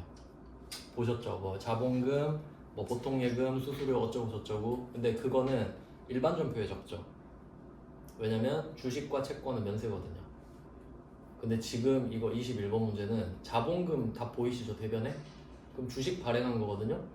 근데 뜬금없이 차변에 부가세 대급금 있죠. 그러니까 이런 게 어려운 거야. 주식을 발행했는데 왜 매입 매출 전표지? 이제 그 이유가 뭐냐면 돈을 받으면 돈은 면세잖아요. 돈은 면세죠? 그럼 돈을 받으면 돈 받고 끝나는 거야. 근데 돈 대신에 상표권이라는 물건을 받아버린 겁니다. 그러니까 완전 좀 이상해진 건데 한번 해볼게요. 그러니까 얘는 대변과 차변을 아예 따로 생각해야 됩니다. 대변 따로, 차변 따로, 그리고 따로따로 했는데 답이 맞아지는 그런 경우라고 보셔야 되거든요. 한번 풀어봅시다. 그러면 가장 먼저 보셔야 될 거는 지금 주식을 발행했다고 하니까 그럼 주식 발행할 때 자본금 찾는 법 아시죠? 그 발행 주식수 곱하기 액면금액. 아 우리 안 했나? 회계를 때? 아 다행이다. 네. 아, 그것만 했죠. 딱 그 쉬운 부분만. 이제 제대로 할 거예요. 그러면 자본금이 발행 주식수가 1,500주인데 액면이 5,000원이죠. 그러니까 1,500 곱하기 5,000 이렇게 했어요? 얼마? 아, 답 나와 있구나. 네, 그래서 750만 원이 됐습니다. 자본이 증가했죠? 이거는 뭐 다 하실 수 있을 거예요. 근데 문제는 원래는 이거 한 다음에 받은 돈을 차변에 적는단 말이죠. 그쵸? 그러면 현금 뭐 1,100 받았다 이렇게 하면 얼마나 계산하기 쉬워요? 근데 지금은 뭐 받았죠? 상표권이라는 무형자산을 받은 거거든요. 그럼 얘는 어떻게 생각해야 되냐면 상표권이라는 자산을 샀다고 봐야 돼요. 그러니까 받은 건 꼭 나한테 들어온 거니까 샀다고 해석해야 되는 거지. 그래서 상표권이라는 자산을 받았다 또는 샀다 이렇게 할게요. 근데 문제는 뭐냐면 내가 얘를 상표권을 산다고 한번 생각해 볼까요? 상표권도 면세가 아니기 때문에 과세거든요. 그러면 내가 이걸 돈 주고 사면 상대방이 뭐라고 할 거냐면 이거 1,000만 원이니까 100만 원 더 주세요 이럴 거라고. 어쩌 과세 물건이니까. 그럼 우리는 아 물건값 1,000만 원에 부가세 100만 원? 그러면 세금 계산서 주세요 이러겠지. 그럼 어차피 100만 원 돌려받죠. 그러니까 부가세 대급금 이렇게 돼요. 이 1,000만 원짜리를 산다고 가정하면 사는 거 맞잖아요. 어쨌든 네, 산다는 개념이 되는 거거든요. 그래서 부가세 대급금 100만 원 이렇게 되는 거예요. 즉 이 말은 우리가 이걸 돈 주고 사면 1,100 주고 사야 돼요. 근데 어차피 100은 돌려받아. 그래서 차변이 이렇게 완성이 됐습니다. 자, 그럼 이게 돈 대신인 거예요. 그럼 왜 이게 돈 대신이 될 수 있냐면 여러분은 상표권 1,000만 원짜리는 실제로 받은 거죠. 그럼 나는 1,000만 원이 생긴 거야.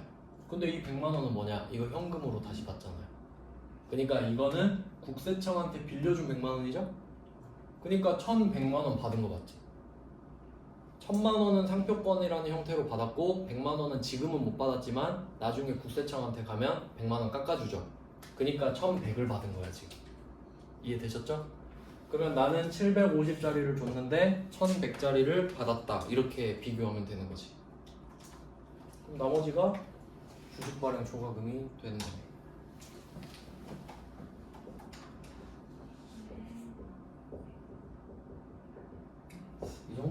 할만하지 않나요? 조금만 생각하면 되는 거라서.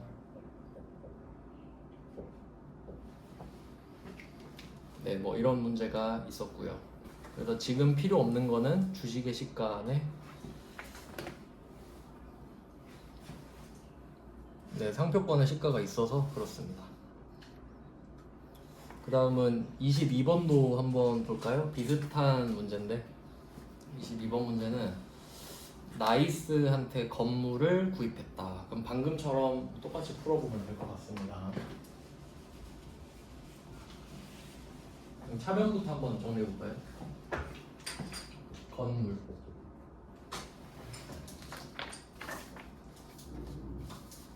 네, 이번에도 뭐 금액이 정확히 명시되어 있습니다. 건물 5천만 원. 이걸 샀다고 치는 거니까 아까랑 똑같이 부가세 대급금 500만 원이 붙겠죠. 차변을 먼저 정리해 주는 거예요. 건물을 샀다. 그럼 아까처럼 건물은 5천만 원짜리가 들어온 거고 이제 이 500만 원은 환급을 받는 형태로 또는 부가세를 덜 내는 형태로 자산인 겁니다. 차변 정리가 끝났고요. 그리고 이번에는 주식을 발행하는 게 아니라 자기 주식을 지급했다라고 되어 있죠.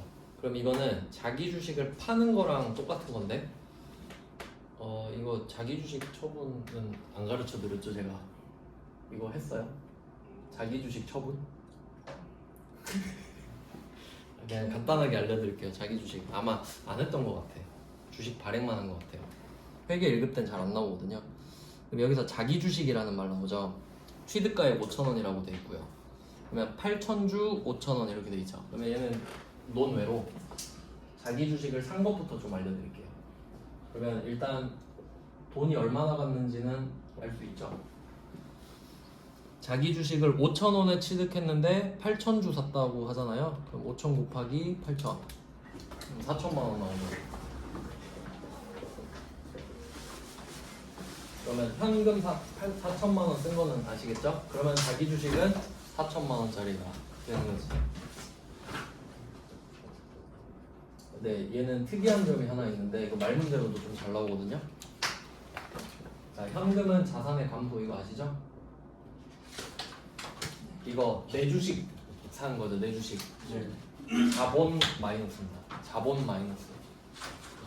이거 시험에 잘 나와요. 말 문제로. 자산이 아닙니다. 왜 그런지 좀 개념을 설명드릴게요. 이거 말 문제로 잘 나옵니다. 자기 주식은 자본의 차감 계정이다 이런 식으로 나와요. 그럼 맞는 말인 거지. 그러면 차이를 한번 설명드리면 내가 남의 주식을 산 거예요. 그럼 남의 주식을 사면 그 회사한테 가서 이래라 저래라 할 수 있는 권리가 생긴 거죠. 그러니까 자산인 거예요. 남의 주식을 사면 자산인 거야. 근데 내가 주식을 발행하면 아까처럼 자본금이 생기고 돈 들어오죠. 그러면 그 돈으로 뭐 과자 사 먹고 그런 거 아니에요. 뭐 원재료 사고 기계 사고 그렇게 해서 돈 벌라고 주주들이 돈 준 거죠. 근데 그 주식을 팔아서 그 돈으로 장사를 해야 되는데 주식을 팔아서 돈이 들어왔는데 그걸로 내 주식을 사고 자빠진 거야. 그럼 주주들이 뭐라고 생각하겠어요? 야 그럼 너 주식 발행 왜 했냐 이렇게 되지. 아니 네 주식을 살 거면 왜 주식을 팔았어 이런 거잖아요. 그러니까 돈 벌려고 주식을 팔았는데 돈이 들어오니까 그 돈으로 자기 주식을 다시 사고 있는 거야. 그게 자기 주식이라고요. 그러니까 그건 그냥 내 돈이 묶인 거밖에 안 되죠. 내 돈을 못 쓰는 거잖아요. 원래 이걸로 원재료 사야 되죠. 근데 자기 주식 사느라 4천이 묶여버렸죠.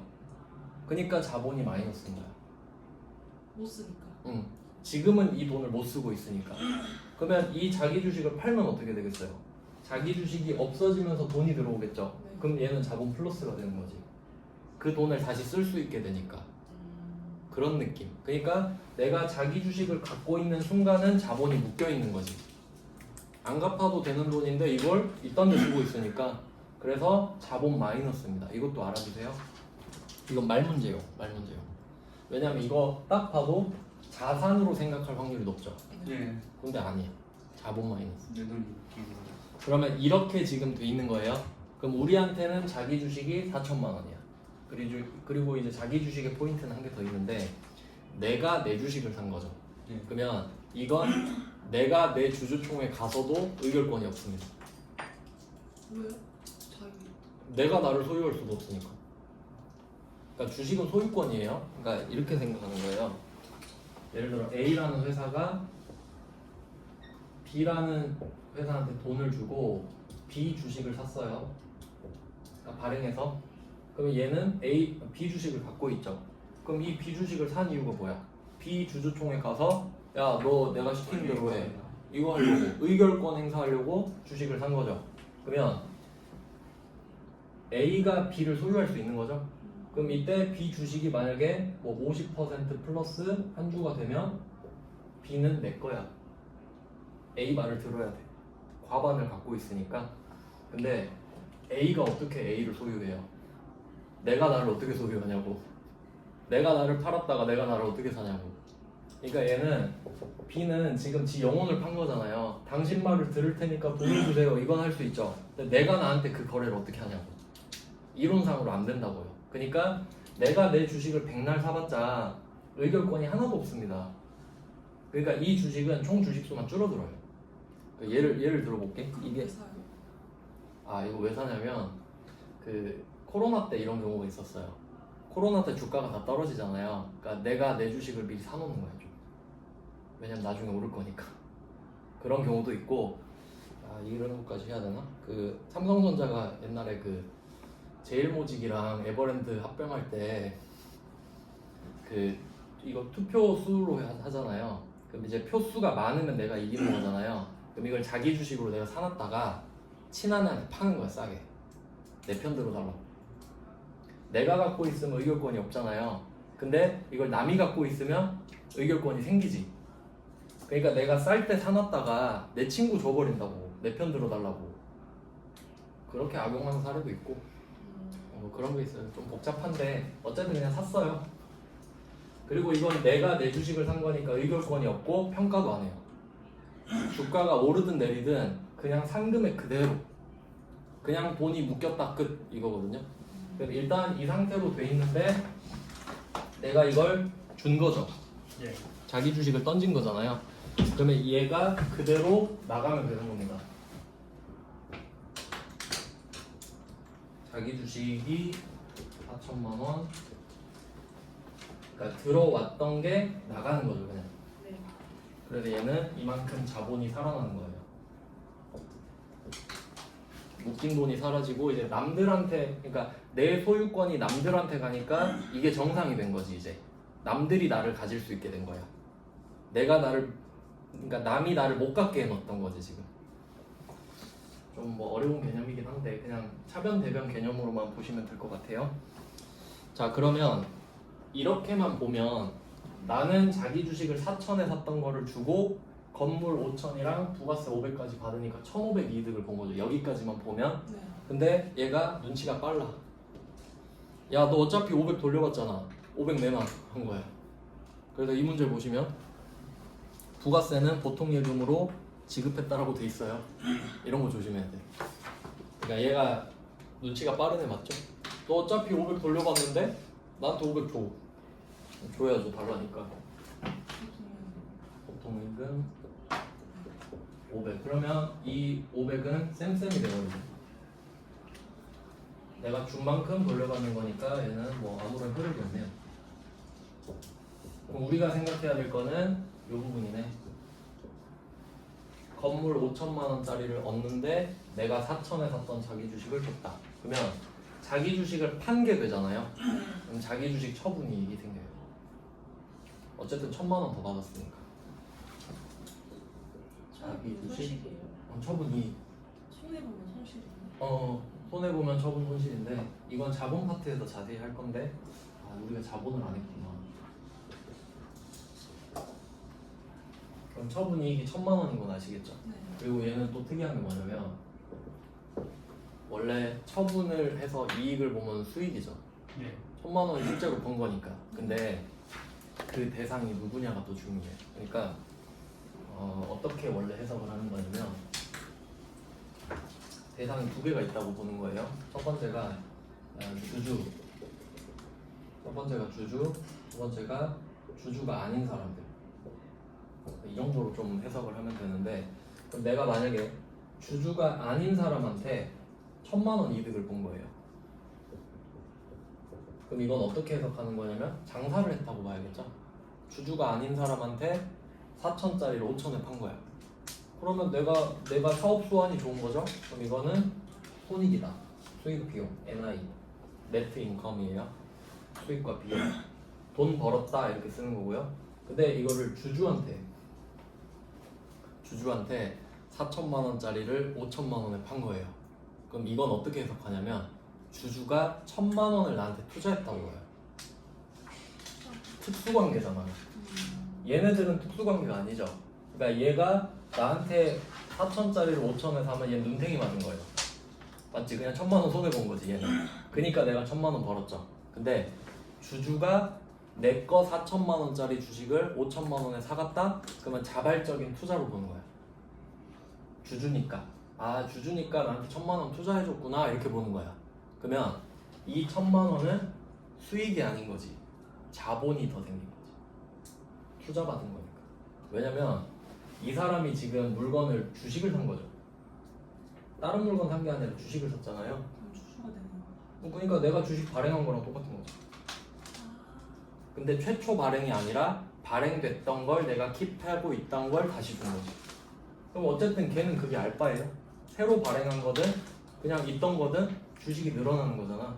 그러니까 얘 입장에서는 주식이 늘어난 거고 내 입장에서는 투자받은 거니까 자본이 늘어나는 거야. 그래서 얘는 자본입니다. 그러니까 이론을 굳이 따지면 그래서 조심하실 거는 처분 이익이라고 해서 무조건 수익은 아니다. 대상이 주주니까 투자를 더 받은 걸로 본다. 그래서 이게 좀 특이한 게 요거랑 자기 주식이 자본 마이너스인 거 정도. 그래서 이걸 결과적으로 보잖아요. 건물 5천만 원짜리 받았죠. 근데 원래는 4천짜리였잖아요. 그러면 이 건물 5천만 원 받은 게 다 투자 받은 거야. 다 투자 받은 거지. 왜냐면 지금 주주잖아요. 왜 주주냐? 내 주식을 갖고 갔잖아. 그럼 이제 주주인 거야. 그럼 이 사람은 주주니까 아 저한테 투자를 하셨군요 이렇게 해석해야 돼. 정말 보고 싶은데. 아니요 이거 되게 합리적인 거고 그러니까 어려운 거예요. 이 파트 되게 어려운 파트예요. 자본은. 그러니까 그냥 아 주주와의 거래는 약간 특별하구나 라고 생각하셔야 돼요. 주주와의 거래예요 이거. 네, 그래서 부가세도 있는 주주와의 거래를 한번 해봤고 23번 이것도 한번 해봐야 되나? 한번 해보죠. 여러분 다 할 수 있어요. 세무 1급보도. 참고로 제가 2번부터 전산세무 1급 자료를 많이 넣고 있거든요. 근데 제가 기출문제를 이번 시험 거를 한번 봤어요. 세무 2급 거를 어떻게 냈나 하고 봤는데 제가 그 수업 자료 세무 1급 추가한 거랑 똑같은 문제 냈더라고요. 그래서 기분이 좋았어요. 좋을 것 같지 않아요? 내 예감이 맞은 거잖아 어느 정도. 세무 1급 문제를 숫자랑 거래처만 바꿔서 똑같이 냈더라니까? 몇 회 전 거를. 그래서 제 예감이 맞았습니다 여러분. 그러니까 여러분 세무 1급 걸로 하셔야 돼. 그 하나씩 빼서 내는 거예요. 그럼 지들도 편하잖아. 그래서 이렇게 하나씩 간을 보자 이거죠. 설득하고 있는 거예요 지금. 그럼 23번 문제를 좀 보면은 1억 원, 액면 금액 만원, 발행 주식 수 1만 주. 만 곱하기 만은 1억이죠. 이 자본증자 등기가 완료를 했고요. 뭐 그런 거는 우리한테는 필요는 없고. 그럼 분개를 한번 해보겠습니다. 자본금 1억. 그리고 보통 예금으로 액면 발행했나 보네. 액면 발행을 했나 보네. 여기까지는 안 어렵습니다.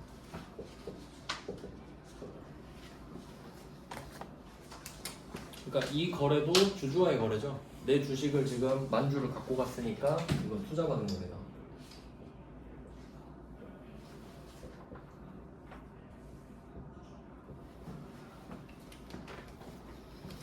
네, 그럼 여기까지는 했고, 근데 등록 비용이 나왔습니다. 등록 비용 144만 원.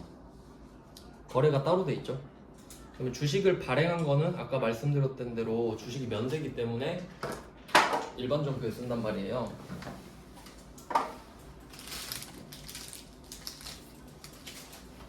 그래서 이거 거래부터 끝내보겠습니다. 여기에 수수료, 등록비용 144만 원 이렇게 돼 있는데, 자 여기선 일부러 액면 발행을 했거든요.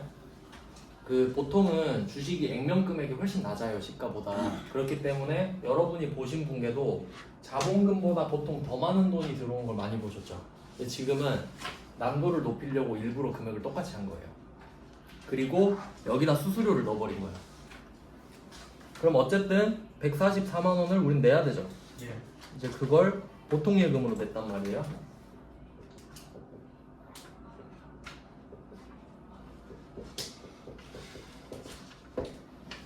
자, 이렇게 해서 보통 예금이 나왔어요.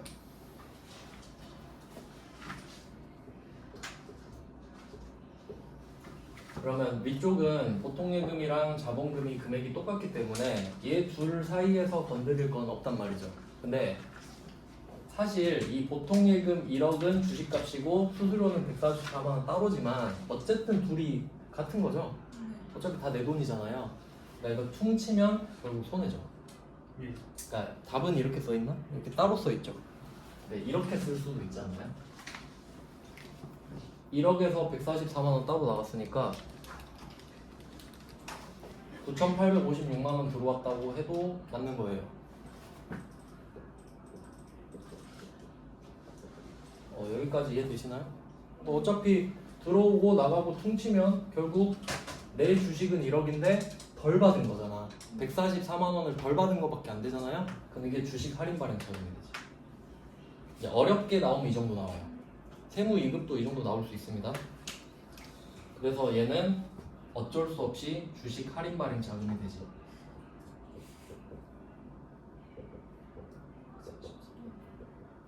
금액은 144만 원 되고, 이걸 구해놓고 이걸 안 구하는 게 좋죠.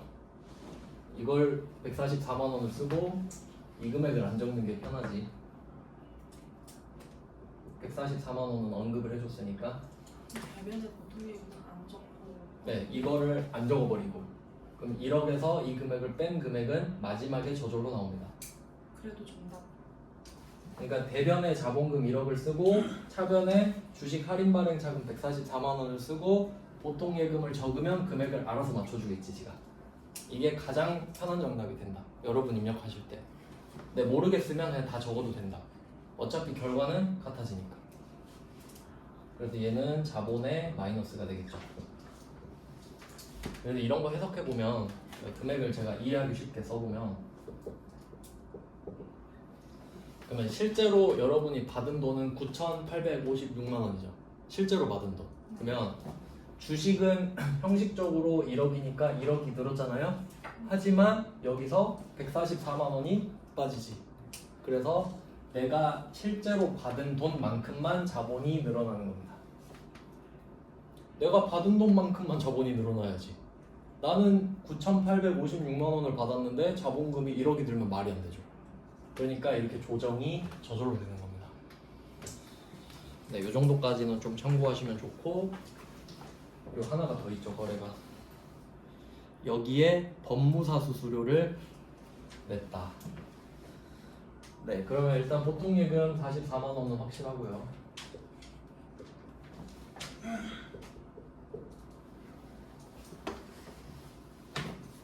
와, 이 문제 장난 아니네.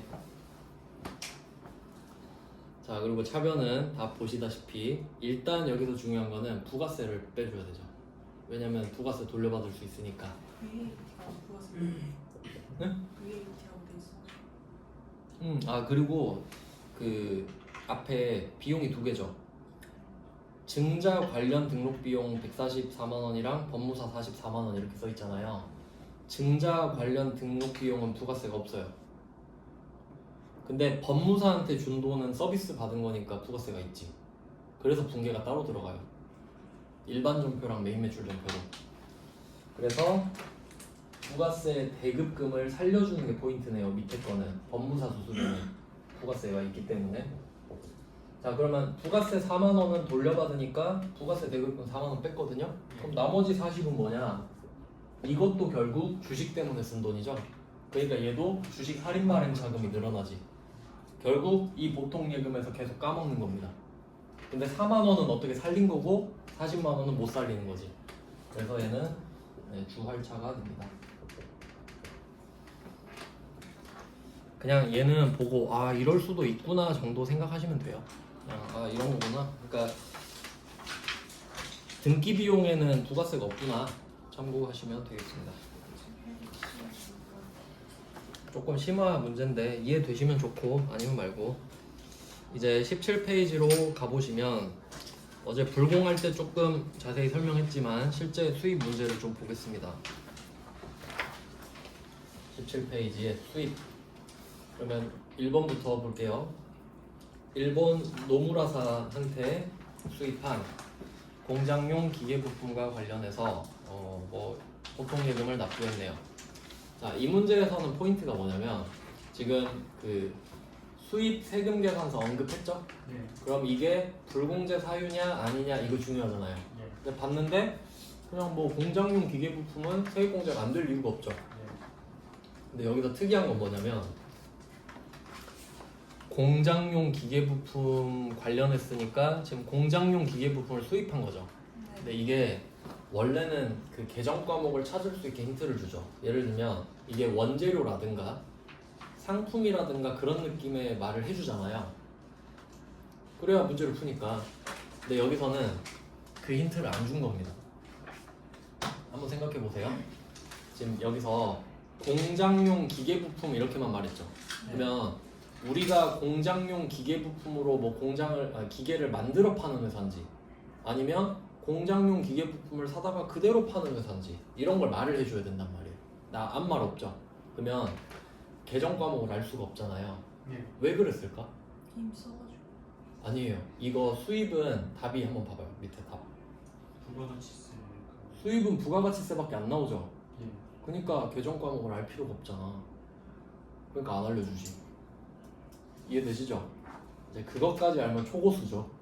아 답이랑 상관없으니까 그냥 안 알려줘 버리구나 하고 넘어가는 거지. 아시겠죠? 검색해서 찾을 수도 있고. 이건 절대 찾을 수 없어요. 왜냐면 의도를 말하지 않았으면 계정 과목을 알 수가 없습니다. 그러니까 수출용 부품이다 그럼 상품이고 뭐 기계 조립용 원재료다 이렇게 말을 하면 원재료고 그런데 아무 언급이 없죠. 그러니까 답이랑 상관이 없어서 말을 안 해준 겁니다. 그냥 뭐 그렇다는 거고. 그 다음에 2번 내려갈게요. 2번. 자 2번은 직원들의 외근에 사용하기 위해 자 여기서 포인트는 매입세액 공제가 가능한 승합차 표시해볼까요? 매입세액 공제가 가능한 승합차. 혹시 그럼 이거 몇 인승 이상인지 맞출 수 있어요? 아니요. 부인수. 9인승 이상일 거야. 왜? 매입세액 공제가 되니까. 아. 그럼 혹시 매입세액이 공제가 안 되는 승합차 하면 8인승, 7인승 이런 거겠지. 그러니까 이런 것들도 잘 아시면 좋겠죠. 그래서 그냥 9인승인갑다. 근데 저 같으면 이렇게 냈을 것 같아요. 9인승 승합차를. 그럼 여러분이 또 판단해야 되죠. 세액 공제가 되는지 안 되는지. 그러면 여기서 또 한번 틀어보면 만약에 이게 8인승 승합차라고 해볼까요? 네. 그럼 이거 불공이죠. 네. 불공제. 그냥 불공이. 네. 유형이. 그러면 불공을 쓰고 금액을 또 바꿔줘야 되는 이슈가 생기죠. 네. 근데 지금은 아니니까 어제 했으니까 넘어가고. 그럼 얘는 세액공제가 되잖아요. 그래서 답을 보시면 부가세 대급금 400은 이제 확실하죠. 그러면 금액을 4,000으로 적었겠죠. 4,000으로 적어야 부가세가 400이 뜨니까. 근데 하나 더 있죠. 통관수수료 나왔다. 통관수수료 안 내면 세관을 통관을 못합니다. 그럼 여기는 통관수수료 30만 원 이렇게 뭉개고 있는데 그래서 제가 아까 킵해놓은 문제 있죠. 이거 좀 써놓으세요. 페이지랑 그 15페이지에 20번인가? 네, 15페이지 20번 이렇게 써주세요. 통관수수료에다가 15페이지 20번 그리고 20번 문제 한번 보고 가겠습니다. 자, 15페이지 20번 문제 한번 보시면 원재료를 수입하고 있다. 우리 원재료 수입하는 회사예요. 그러니까 이런 식으로 알려주잖아 원래. 그리고 수입 원재료의 통관 비용을 현금 지급하고 다음에 세금 계산서를 발급받았다. 자, 내용 보시면 밑에 통관 수수료 12만 원 써 있죠. 네. 옆에 부가세 있죠. 그리고 운송료 35만 원, 부가세 3만 5천 원. 그럼 제가 뭐 말하는지 알겠어요? 통관 수수료에 원래 부가세 붙어 있다고. 그러니까 아까 갈아친 거죠? 뭉갠 거잖아 그냥. 그러니까 원칙은 이렇게 가야 됩니다. 단일 문제로 내는 게 맞아요. 그러면 뭐 그렇다 치고 밑에 답 한번 찾아볼까요? 20번 문제. 우리 원재료 수입하고 있죠. 그러면 이 통관 수수료랑 운송료 생각해 보세요. 통관 수수료 안 내면 원재료 내가 못 가져. 운송료 안 내면 안 갖다 줘. 그럼 이 둘 다 내야 원재료가 내게 되죠. 그럼 이건 원재료에 대한 취득 부대 비용 맞죠? 그러면 아 원재료구나 해서 밑에를 봤는데 원재료 또는 미착품이죠. 이거는 수입 쪽을 한번 더 생각을 해볼게요.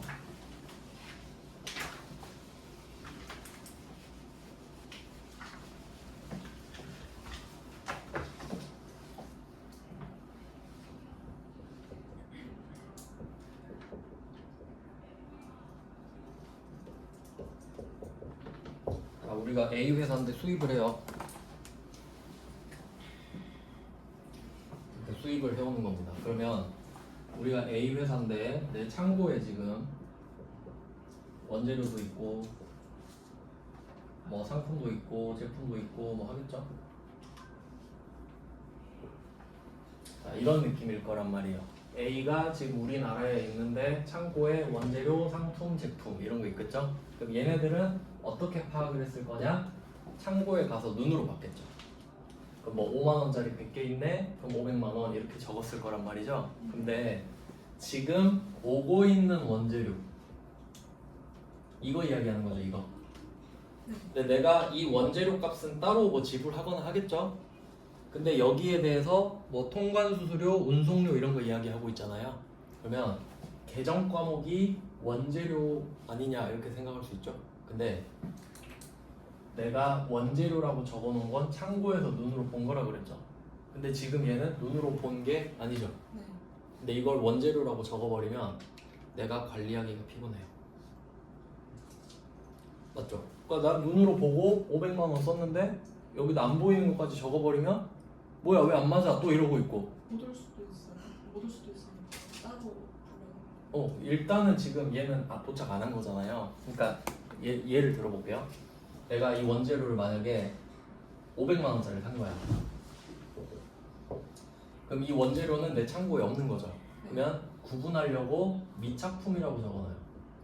도착 안 했으니까. 그리고 지금 이 500만 원짜리를 내가 받아보고 싶은데 뭐 얼마 돈 더 든 거잖아요. 뭐 47만 원 이렇게. 그럼 여기다가 47만 원을 더한 거야. 아직 안 왔으니까. 그리고 계속 더해. 막 얼마 더하고 막 돈 계속 들 거 아니에요. 그럼 다 더해서 도착하면 어떻게 해요? 미착품을 없애고 원재료로 바꿔주는 게 좋겠죠. 그래야 여러분이 편할 것 같지 않아요? 그래야 창고에 있는 금액 그대로 표기가 되잖아. 그래서 원칙적으로 미착품이라고 하거든요. 그러니까 아마 이의 제기했나 보지. 나 같은 애들이 아니 이거 도착 안 했는데 미착품 아닌가요? 아 그것도 정답 처리해. 이런 느낌인 거지 지금. 얘들은 원재료로 하고 싶었어. 근데 미착품이 원칙 아닙니까? 하니까 아 맞아요 그것도 할게요 이런 느낌이야. 그러니까 미착품이 원칙은 맞습니다. 근데 별말 없으니까 원재료가 답인 거지. 그렇게 보시면 돼요. 한번 봤습니다. 그래서 통관 수수료는 부가세가 붙는 게 원칙이다. 그리고 다시 17페이지로 넘어가는 겁니다. 그리고 다시 2번 문제를 보세요. 그러니까 왜 그랬는지 아시겠죠? 왜냐면 여기서 통관 수수료에 부가세 넣어버리면 정말 복잡해집니다, 문제가. 그렇기 때문에 그건 좀 없는 셈 치고 합시다 이런 느낌이죠. 그러면 이제 아까 보셨듯이 이 30만 원은 지금 물건 오고 있는 거에 더해야 되잖아요. 근데 얘는 승합차죠. 그럼 차량 운반구니까 여기다가 30을 더해야 되지. 통관 수수료니까. 그거 원하는 거죠? 지금 출제자가? 네, 그렇게 푸시면 되겠고요. 그 다음에 03번 갈게요. 수입 쪽을 다 보고 쉬죠. 네, 03번. 네, 독일의 포르사에서부터 상품을 수입하면서 이와 관련한 전자 수입 세금 계산서를 받았습니다. 상품이라고 딱 돼 있네요. 예. 얘도 미착품으로 할 수 있어요. 그래서 밑에 다 보시면 미착품이죠. 근데 이 문제는 미착품으로 하라고 했으니까 원칙도 그렇긴 한데 이렇게 해주면 더 좋죠. 그러면 여기서 부가세 400이랑 관세 800입니다. 그러면 상품에 대한 세액공제는 안 할 이유가 없잖아요. 예. 그렇기 때문에 부가세 400은 원래 있는 거고 관세는 원래 따로 하는 거지만 하나로 합쳐버린 거죠. 그럼 관세는 취득 부대 비용 맞죠? 관세는 참고로 부가세 없습니다. 원래 참고로 좀 알려드리면 이거 말 문제가 나온다.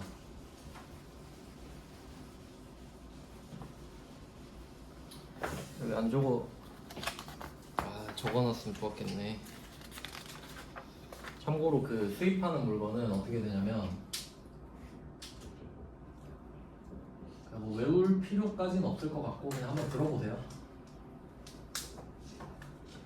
그 물건을 여러분이 수입하잖아요. 그러면 뭐 원재료, 상품 이런 거 수입한다 하면 그 물건의 가격이 관세의 과세 표준이에요. 자, 그럼 여기에 관세를 붙이겠다는 소리거든요. 그래서 여기에 어떻게 붙냐면 저는 이렇게 외웠는데 관계주, 견원교 이렇게 외웠거든요. 외울 필요 없어요. 여러분 그냥 들어보세요. 그러니까 내가 만약에 100만 원짜리 물건을 수입하잖아요. 예. 그럼 100만 원이 관세의 과세 표준이야. 그럼 여기에 관세를 붙여요. 개별 소비세를 붙여요. 주세를 붙여요. 교육, 에너지, 환경세를 붙여요. 농어촌 특별세를 붙여요. 그리고 교육세를 붙여요.